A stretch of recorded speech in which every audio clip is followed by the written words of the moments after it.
जय हिंद दोस्तों, आप सभी का स्वागत है एक बार फिर से आपके अपने YouTube चैनल यूनिक ज्ञान में।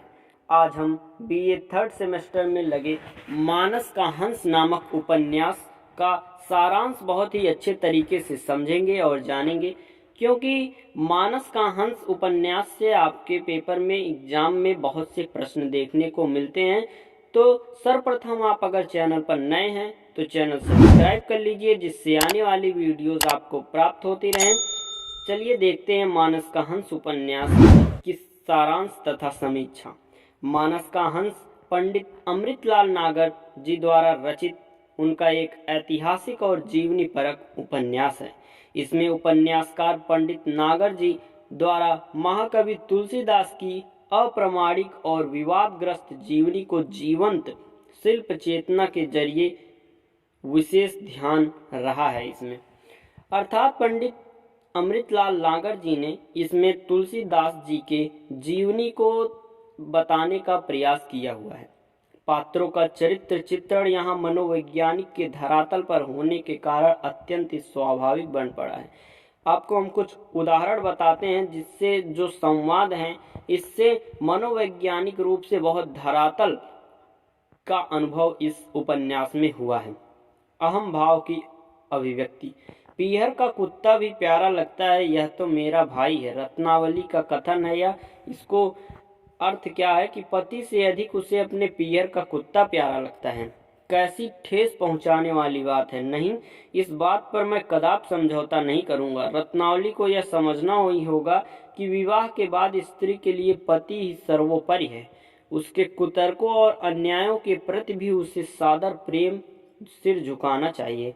फिर मैं तो न्याय की बात कर रहा हूँ। मेरे घर में बैठकर व्यर्थ में मेरा अपमान करके मेरी रोटी छीनने वाला व्यक्ति अब इस घर में कदाप नहीं आ पाएगा। रत्नावली मुझे भले ही प्राणों से अधिक प्यारी लगती है, पर इसके इस कृत्य को मैं कदाप प्रश्रय नहीं दूंगा।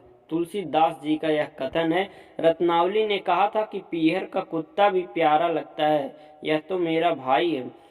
पीहर के कुत्ते का जो तुलना उन्होंने अपने पति से कहा है, वो कहती हैं कि पति से अधिक उसे अपने पीहर का कुत्ता प्यारा लगता है, जो कि तुलसीदास जी कहते हैं बहुत ही भले ही मुझे प्राणों से प्यारी है मेरी पत्नी, लेकिन इस बात को मैं कदापि ही नहीं भूलूंगा। और तुलसी की अहंता को चुभन हुई, मेरा राम प्रेम क्या किसी से कम है। उसमें आत्मग्लानि दिखती है। मोहिनी मेरे राम प्रेम का हिस्सा बांट ले गई। मेधा भगत खरा सोना है, जबकि मुझ में तांबा खिल चुका है। राम के आगे मोहिनी, परम ब्रह्मा मर्यादा पुरुषोत्तम के आगे वैश्या। छी छी। तुलसी गंगा स्नान करने के बाद कीचड़ कूड़ा भरे नाले में डुबकी लगाने की ललक है। इसमें तुलसीदास जी को अपनी आत्मग्लानि दिखाई देती है। उपन्यास की दृष्टि से प्रस्तुत उपन्यास की समीक्षा हेतु उसके संपूर्ण कथानक को उपन्यास कला के तत्वों के आलोक में देखना अत्यावश्यक है।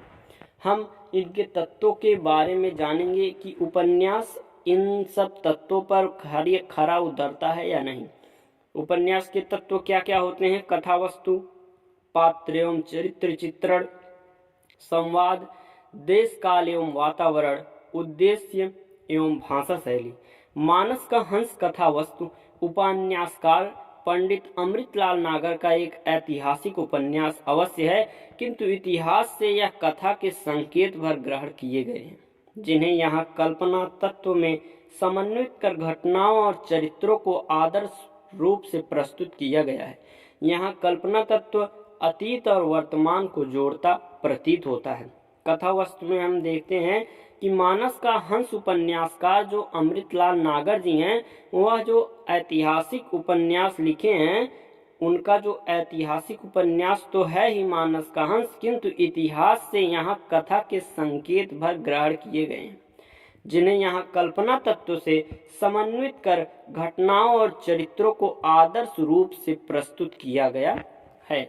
यहाँ कल्पना तत्व अतीत और वर्तमान को जोड़ता प्रतीत होता है। प्रस्तुत उपन्यास का कथानक अपने लक्ष्यों और मर्यादाओं में इतिहास और जीवनी से भी कहीं अधिक विस्तृत और व्यापक बन पड़ा है। यहाँ तुलसी के इतिवृत्त के साथ ही तदयुगीन राजनैतिक, सामाजिक, आर्थिक और धार्मिक विसंगतियों का सफल चित्रण किया गया है। इसका कथानक सुगठित, रोचक और विचारपूर्ण होने के साथ ही जीवन से अत्यंत निकट है। कथा प्रसंगों में दृष्टिगत होने वाला वैविध्य तुलसी की दुखपूर्ण कथा को गति देने में पूर्णतया समर्थ है। व्यापक कथा विस्तार के बावजूद इसकी एकात्मकता बनी रहती है। तुलसी को प्रस्तुत उपन्यास में एक आशावादी कवि के रूप में चित्रित कर उनके लोकध उर्मी रूप को उभारने का कवि ने भरपूर प्रयत्न किया है और सामाजिक जीवन से संबद्ध इसकी कथा वस्तु में तुलसी की निजी व्यथा कथा की प्रस्तुति के प्रति उपन्यासकार में आग्रह अधिक दिखाई पड़ता है। अब हम मानस के हंस जो हमारा उपन्यास उसके पात्र एवं चरित्र चित्रण का बात करेंगे। मानस का हंस उपन्यास में तुलसी केंद्रीय पात्र हैं, तुलसीदास केंद्रीय पात्र हैं और संपूर्ण कथानक का ताना बाना तुलसी को ही केंद्र में रखकर बुना गया है। इसके अन्य पात्रों में रत्नावली, गंगाराम, मेधा भगत, राजा भगत, टोडर, बटेश्वर मिश्र आदि के नाम उल्लेखनीय हैं। इनमें से अधिकाधिक पात्रों का चरित्र चित्रण मनोविज्ञान के धरातल पर किया गया है। नतीजतन पात्रों के चरित्र का सजीव अंकन संभव हो सका। कथानक के विकास में पात्रों की अनुकूलता और सप्रमाणता की ओर उपन्यास का ध्यान विशेष रूप से गया है। इसमें जो भी पात्र हैं वह मनोवैज्ञानिक के धरातल पर किए गए हैं और जिसका नतीजा यह हुआ है कि पात्रों के चरित्र का सजीव अंकन संभव हो सका है। अगला तत्व हमारा है संवाद। जो प्रस्तुत उपन्यास मानस का हंस है, इसके संवाद जो हैं वह पात्रानुकूल हैं, भावानुकूल हैं, प्रभावोत्पादक हैं और व्यंजक हैं। इन दृष्टियों से कुछ उदाहरण हम आपको बताते हैं कि संवाद इसमें किस प्रकार दिया गया है। लड़के आंगन में खड़े हो गए हैं। एक ने कहा, अरे जा रे लबार, झूठ झूठ की ना हाँक।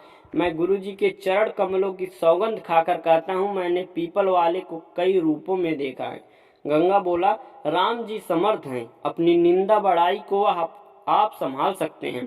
तुम भूत प्रेतों से मत खेलो तुलसी, नहीं अब तो बात दे चुका हूँ, मैं जाऊंगा। तुलसी के चरित्र में निहित भक्ति भावना की अनन्यता के साथ ही स्वाभिमान की अभिव्यक्ति यहाँ पर हमको दिखाई देती है। निसंदेह मानस के हंस उपन्यास के संवाद चरित्र प्रकाशक होने के साथ साथ वातावरण की निर्मित और कथा विकास को गति देने में पूर्णतया समर्थ और सफल है। जितने सरल और साथ संवेद्य संवाद यहाँ प्रयुक्त हुए हैं, ऐसे अन्यत्र बहुत कम ही मिलते हैं। अगला तत्व हमारा है देश काल एवं वातावरण। मानस का हंस उपन्यास में चित्रित वातावरण देश काल के अनुरूप दृष्टिगत होता है।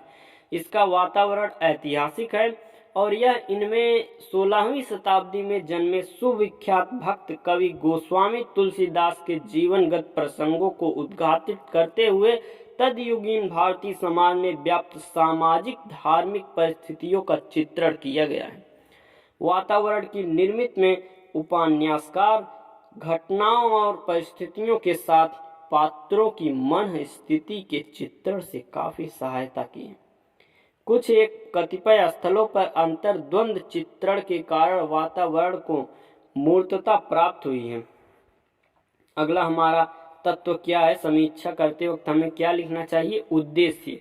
मानस का हंस उपन्यास पंडित अमृतलाल नागर का एक जीवनी परक उपन्यास है, जिसमें गोस्वामी तुलसीदास के मार्मिक जीवन चरित्र को यथार्थपूर्वक रूप से देने के साथ साथ उनके द्वारा भोगे गए यथार्थ के परिप्रेक्ष्य में मध्ययुगीन परिवेश का चित्रण करना ही उपन्यासकार का प्रधान उद्देश्य रहा है। क्या उद्देश्य रहा है कि गोस्वामी तुलसीदास के जो मार्मिक जीवन चरित्र को यथार्थ पूर्वक रूप देने के साथ साथ उनके द्वारा जो भोगे गए यथार्थ के परिप्रेक्ष्य में मध्ययुगीन परिवेश का चित्रण करना ही उपन्यासकार का प्रधान उद्देश्य यहाँ पर रहा है। किंतु अपनी उद्देश्य पूर्ति के लिए लेखक ने काल्पनिक पात्र और घटनाओं की सृष्टि करने के क्रम में यथार्थ का गला घोटने से स्वयं को बचाने की पूरी कोशिश की है। तात्पर्यता कल्पना और यथार्थ पर उनकी दृष्टि समान रूप से केंद्रित रही है ताकि कथा की ऐतिहासिकता बनी रहे। प्रतिकूल परिस्थितियों में गोस्वामी तुलसीदास को संघर्ष करते हुए दिखाकर उपन्यासकार लेखक ने उनके जीवन को आदर्शों का पुंजर बना रहने दिया है। स्पष्ट है कि उनके प्रति लेखक का दृष्टिकोण आद्योपांत आदर्शवादी रहा है। आज इस हमें जब विश्लेषण करना चाहिए, समीक्षा लिखनी चाहिए किसी भी उपन्यास या कहानी की, तो उसमें जो तत्व होते हैं उसका आखिरी उपन्यास का तत्व है भाषा शैली। मानस का हंस उपन्यास की भाषा में पात्र अनुकूलता के साथ ही सरलता, प्रवाहमयता, सजीवता, रोचकता, सहजता, संप्रेषणीयता आदि सभी गुण विद्यमान है। यहाँ तक शैली का प्रश्न है तो उस उपन्यास में शैली विवरणात्मक और विश्लेषणात्मक होने के साथ कहीं कहीं आंचलिकता का पूरा प्रभाव लिए हुई दृष्टिगत होती है। कहीं कहीं रमणीक दृश्यों के वर्णन क्रम में भाषा अलंकृत और काव्यात्मक भी बन गई है। भाषा में प्रयोग किए गए अवधि के शब्दों से उपन्यास लेखक को अवधि वातावरण की निर्मित में पूरी सफलता मिली है। तुलसीदास रत्नावली, मेघा भगत आदि के संवादों की भाषा शुद्ध और तत्सम प्रधान दृष्टिगत होती है। कहीं कहीं भाषा में व्यंग्य का भी समावेश हुआ है। निसंदेह यह उपन्यास वृहदाकार होने के कारण अपने कहीं भाषा में व्यंग्य का भी समावेश हुआ है। निसंदेह यह उपन्यास वृहदाकार होने के कारण अपने भाषा और शैली के वैविध्य के लिए हुए हैं। इस दृष्टि से हम देखते हैं तो यह मानस के हंस उपन्यास का पूरा सारांश था, जिसमें हमने आपको समीक्षा करके 6 तत्वों के बारे में बताया कि मानस का हंस जो है वह 6 तत्वों पर खरा उतरता है और पात्र के चरित्र चित्रण संवाद किस प्रकार हैं, उसका कथा वस्तु क्या है तथा उद्देश्य क्या है, भाषा शैली क्या है, बहुत ही अच्छे तरीके से हमने आपको बताया। अगर वीडियो अच्छी लगी हो तो वीडियो लाइक करें, अपने दोस्तों के पास शेयर करें जिससे वह भी इस वीडियो का लाभ उठा सके। धन्यवाद, मिलते हैं अगले वीडियो में।